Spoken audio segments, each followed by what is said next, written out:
Peace. I just wanted to take a moment and build briefly about some of the things I've been seeing down here in the South and the science of axiology. Now, axiology is the study of value systems and how people arrive at certain values. And one of the things to keep in mind is oftentimes people define a lot of their values and what they see as important based upon the environment that they live in. And that environment is based upon its weather. So, for example, if you live in a place where you have 7 months of cold, hard winter, and you only have 5 months of a plant and harvest season, that is going to shape your mindset in a certain way where you prioritize your values and what is important to you because of the weather and because of that environment.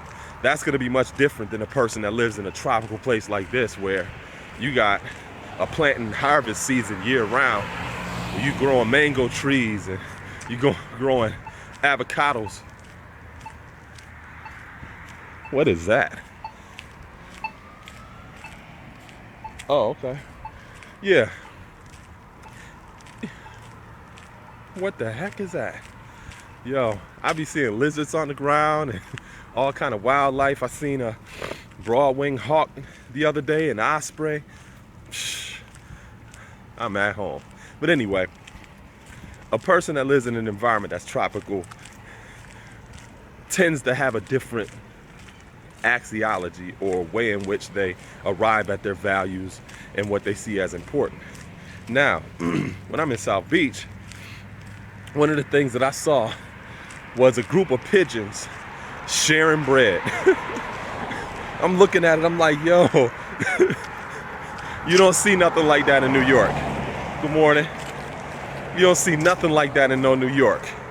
They be going for self, and that has a lot to do with the environment, also the economy, because you don't have the same access to resources in certain places.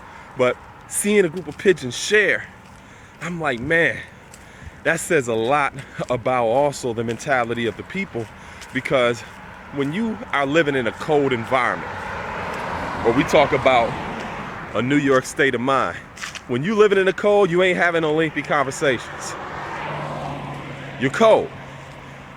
You're indifferent.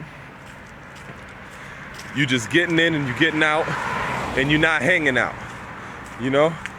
And that helps shape a person's value system because of that, right?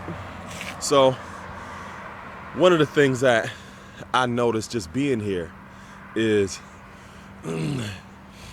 in terms of the human condition and the sense of humanity in people, oftentimes the environment that we live in and the weather helps shape our axiology and our value systems, what we see as important. And if a person isn't conscious or aware of that, then a person may tend to not adapt to the environment that they're living in. So for example, I live where it's about 7 months of cold, hard winter every year, but yet I still have a sense of inner peace. You don't see me walking around screw-facing and being cold or indifferent, because I understand what I'm talking about and I learn to adapt to the environment that I'm living in. Everybody doesn't do that. And because of that, sometimes we may misinterpret the things that people do or just automatically assume that they are a certain way because they choose to, as opposed to realizing that some people are the victims of their environment or the atmosphere and the current of air that they're in. So that's just something that I wanted to share briefly. And, you know, while I'm out here, I'm gonna definitely share some other stuff that I see. But yeah, I seen pigeons sharing bread. Peace.